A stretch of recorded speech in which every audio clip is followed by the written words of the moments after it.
झणझणीत आणि चमचमीत अशी आपण आज भाजी पाहणार आहोत. त्यासाठी बारीक चिरलेला कांदा, भाजलेले शेंगदाण्याचे कूट, कढीपत्ता, बारीक चिरलेली कोथिंबीर, लसूण पाकळ्या घेतलेल्या आहे ठेचून, मसाले बाकीचे आपल्या आवडीनुसार घ्यायचे आहे. तर भाजी करण्यासाठी कढईमध्ये तेल घेऊन जिरं, मोहरी, कढीपत्ता, हिंगाची फोडणी देऊन ठेचलेला लसूण टाकून तोही 1 मिनिटभर परतणे. नंतर त्यामध्ये बारीक चिरलेला कांदा टाकून तोही आपला हलका लालसर होईपर्यंत परतून घेणे. मीठ टाकायचे आहे चवीनुसार.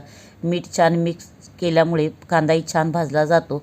तर त्यामध्ये बारीक चिरलेली कोथिंबीर टाकणे, हळद, तसेच लाल तिखट टाकलेलं आहे. तर इथं कांदा लसूण मसाला घेतला आहे 1.5 चमचा. तुम्ही कोणतेही लाल तिखट घेऊ शकता. रंगासाठी कश्मीरी मिरची पावडर आणि सर्व मसाले छान तेलामध्ये आपल्याला कांद्यासोबत परतून घ्यायचे आहे. मसाले छान परतल्यानंतर जाडसर असे भाजलेल्या शेंगदाण्याचे कूट टाकले आहे.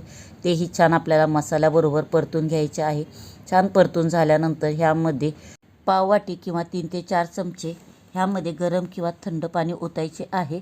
तर इथे जसा तुम्हाला ही भाजी पातळ दाटसर पाहिजे त्यानुसार पाण्याचे प्रमाण ठेवणे. पाणी छान मिक्स करून झाल्यानंतर मंद आचेवर 1 मिनिटाची दणदणीत वाफ काढायची आहे.